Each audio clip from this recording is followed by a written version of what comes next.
When I build a brand, the first thing I do is go to my books. Each and every time I go to the library that I've already built at home, or I start buying new books. So I want to talk you through some of the books that I have read to build this brand. Some of the books I had like ages ago, and the ones that I read during what I always call the deep research process. The first book I read is this one, Cleopatra by Michael Grant. Now, I actually read this version of it first, but I hated this cover, so obviously I had to hunt for this cover because this cover's sick. Now, what I love about this book is Michael Grant starts off by saying, which is so ahead of his time, he says, everything I'm about to tell you is through the words of the Romans mainly, and 150 years after Cleopatra lived. So he was kind of giving a bit of a disclaimer by saying, this may or may not be the truth, but this is what we know based on the Romans. And you've got to remember, it's the Romans who wrote about Cleopatra a century after she lived. It was all propaganda. It was very like, oh, she stole two of Rome's greatest sons, this foreign Jezebel, harlot queen. It was all like a bit anti-Cleopatra.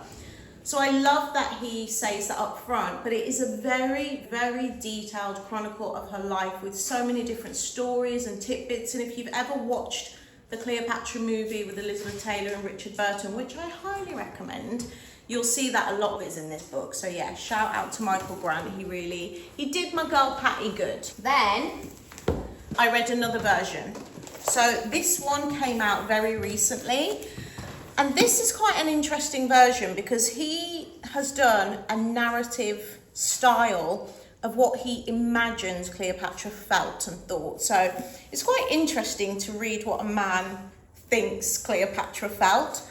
But the thing that's annoying about this book is that most of this book is actually about Caesar and Antony before it gets to Cleopatra. I'm like, you're still centering the man. So like, I tell you, all of it is about Caesar up until that. Look how much of the book's, I don't care about Caesar. He was old. And I've just realized this is a postcard from when we went to Malta and we went to the temples, the ancient temples in Malta, which was really cool. So I just found that in the book. Okay. Another great book, which I haven't read cover to cover. So the biographies I read cover to cover, but this one I dip in and out of, is Joseph Campbell's Goddesses, because Joseph Campbell's a G.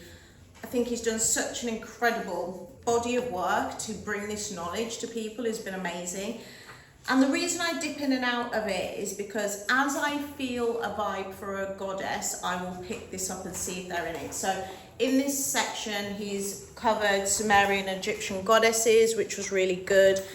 But you know what's annoying is as I'm doing a lot more decolonizing my reading and, you know, the culture that I consume, there's nothing about African or West African or East African goddesses. It's Bronze Age, Indo, European, Egyptian, the Greek and Roman as everyone cares about, and then the Virgin Mary. So this one's really good. Now, I am obsessed with this book, and I'm obsessed with this guy, Leonard Koren. Oh, this is cute. I love finding things in my books. So this is such a brilliant book about the concept of bathing.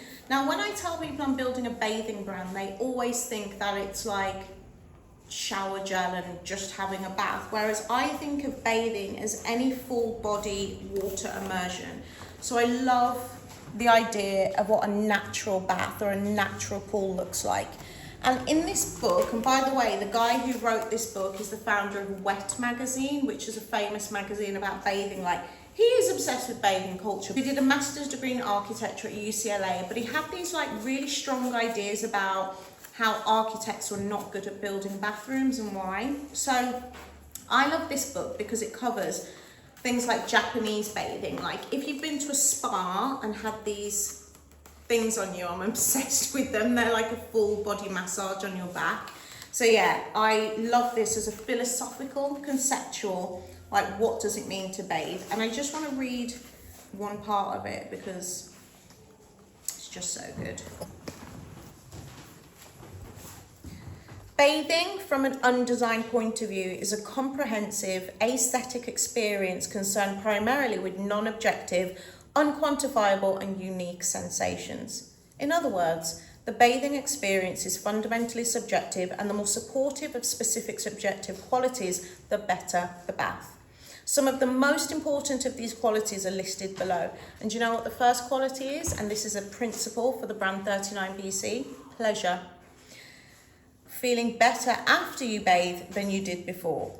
In the hierarchy of psychosensual pleasures, from the obsessively base to the metaphysically refined, bathing, at least superior bathing, as defined in this book, ranks with the latter. And I love this book, it's so good. All right, the other thing I read while building this brand is Viscose journal. So I often shop at Reference Point Books, which is at 180 Strand. And I go in there and I love to say to Jonah, what have you got for ... whatever I'm obsessed with at the time. And I said, what have you got for scent? And he said, no way, we've actually got this. So Viscose journal, as far as I know, is a fashion critic journal. It's very detailed writing, which I just miss. And, you know, journalism is just so important and criticism is so important. Every single issue has a different theme. And this particular issue was just about perfume and scent. And one of my favorite articles on this is Decolonizing Perfume, which I'd never ever thought about before. I'd never thought of perfume as something that was racist or colonial, but I read it and I thought it was so good. So colonial and anti-black legacies of fragrance and deodorization. And it got me thinking about, what does it mean to be clean? What does it mean to wash with oil, to wash with mud, to wash with sand? So I loved reading this. Now, I love looking at creatives that kind of have nothing to do with what I'm building. And Magdalene Odundo is just one of my favorite artists ever. She works in ceramics. She creates these hand-built pots, and this is an exhibition catalogue of all the things that inspired her, and one of them was the Egyptian canopic jars.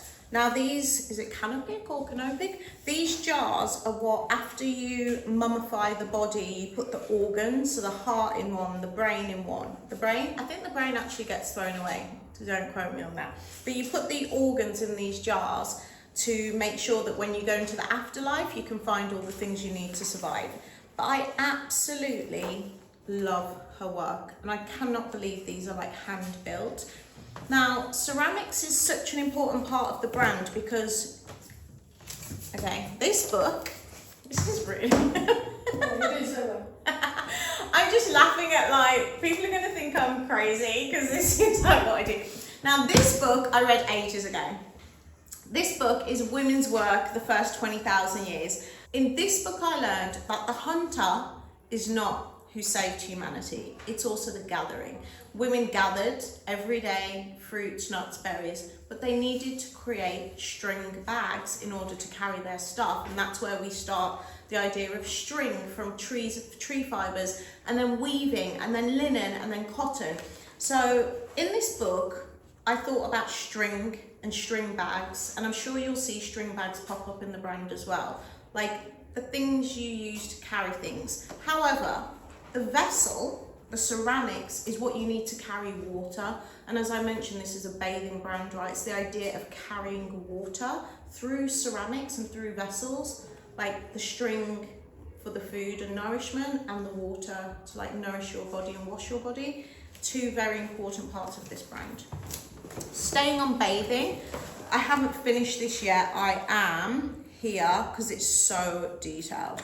It's an academic book on the history of bathing in the Roman world. It's a lot about architecture, but you do learn lots of things. Like, for example, if I go into a steam room today, I'm like, why am I getting big fat drips of hot water when Romans invented domed roofs with grooves in so that the water would drip along the groove and then fall in the side? Like, this architecture has been around for thousands of years, and if you go to a wet room today, you still might get a fat drip of water. Have you ever had that? Now, I'm super inspired by Comme des Garçons. Comme des Garçons perfume is probably the first ever fancy perfume I had when I was 21. and working at Arena Home Plus magazine, we just got loads and loads of freebies, and the first perfume I ever got was Comme Man 2, and I just loved the masculine, like intense, smoky, woody smell, and I think that's why I still love quite masculine scents today. So this book is every perfume they've ever made with all of the bottles, and I just think, how cool is this? So love the ads they did. Do you remember this ad? It's like a classic Comme ad. You know, they're barely even featuring the product. Okay, I'm really into anime, illustration, comics, and I found this in Notting Hill Comic Book Exchange, which is Amazon's Attack. And it's about these Amazonian women who are like saving the world. And I just love how like the black woman is the center, and she's great. And I really embody this kind of like comic, anime, illustrative energy, and I'll probably weave that into the brand somehow. I'm not quite 100% sure yet. These two books are really the type of books I constantly buy in secondhand bookshops, where they're like 60s, 70s, 80s, 90s picture books, which I just feel people don't make anymore. And the photography has this very like specific patina. I've got a lot of books like this actually, but this one's about like sacred places around the world, mysterious places, and this one about civilization. So again, you always see vessels and beads and shells, and I just really find it incredible like what humans do that they don't necessarily need to do for decoration or for pleasure.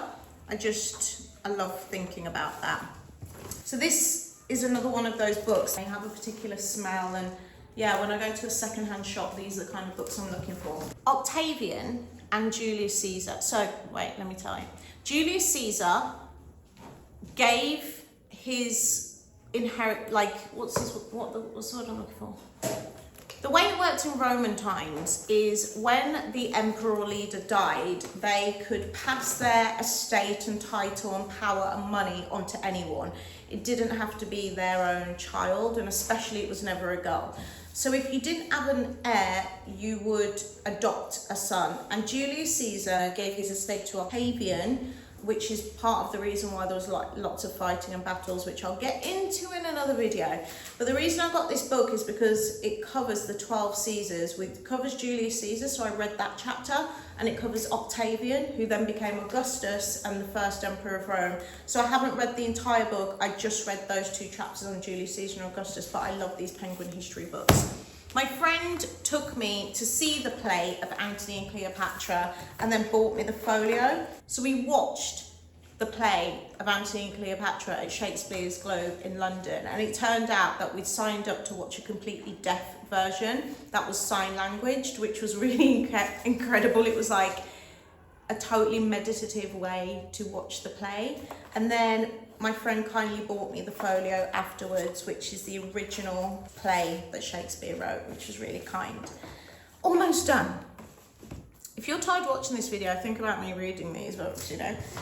This book, Queen of Sheba, is something that I've had in my library already, because when you do research on stuff, yes, it's good to read actual books about Cleopatra, about Julius Caesar, about Antony, but it's also good to look at what else was happening in history in other parts of the world around the time, just so that you have a context of, was Cleopatra really modern, really innovative? Was she a good deal maker? Like, I want to know what other queens and people were doing. So I love this book on Queen of Sheba. I love the movie Queen of Sheba. I watched it as a kid. I was always attracted to these really vivacious, pleasure-loving women. So that's that. Hang on, there was one other book. Where has it gone? Oh, I found this recently, which is poetry about the Nile. I found it in Cafe Otto in Dalston, and it was one of those perfect days where I'd just gone in for a coffee and then I saw this and I was like, how amazing. And the woman who's written this poetry is this incredible writer, thinker, performer, and yeah, it's poetry about her experiences on the Nile. I also ordered this. Michael Grant, my favourite. I even ordered an article that he'd written about Cleopatra that first appeared in a history magazine, which I love. And you know something? I saw this picture and I was like, I want to go and see this in real life. So I did actually go to Egypt to see this in real life, because, you know, we'll talk about that in another video. Like, I believe when you build a brand, a full immersion is necessary to get the like texture of it. And then the final book, it's not technically a book, it's a magazine. It's a magazine called Eros, and I actually love that the logo is a lot like the Rome in this book. Now, Eros is so cool, guys. It's 4 issues of an erotic magazine that was in print in 1962, 1963. And it's just the most beautiful, more like a journal of eroticism. So it's got long form articles, a plea for polygamy. It's got fake ads. It's got different paper textures. It's got photo stories. And I just think that this is one of the coolest things I've seen. What I love the most is how the end papers, I don't know if you can get this on camera, but the end paper, it's like before, and look at the scene. And then at the very end, it's after, and look at the scene. I'm hugely inspired by Eros magazine, and I'll probably print a journal, 439 BC, that kind of pays homage to this. So, this is all the books that I read to build 39 BC. I would say that if you are working on building a brand, think about all of the things that are not on the internet that will help inspire you and give you a different point of view. We're in this era where, you know, a trend pops up and then lots of different people copy, and it's very easy to replicate what already exists, but nobody can take your knowledge away from you. And that's something that I've always felt strongly about, which is your education is something in here that no one can take away from you. Your life experience is something that no one can take away from you. And if you want to build a brand, just don't sit on, you know, mood board apps or scroll on Instagram. Like, get in the library, watch films, listen to music, all that good stuff that I'm also going to share with you in other videos to help you define what your brand is going to mean today. Good luck.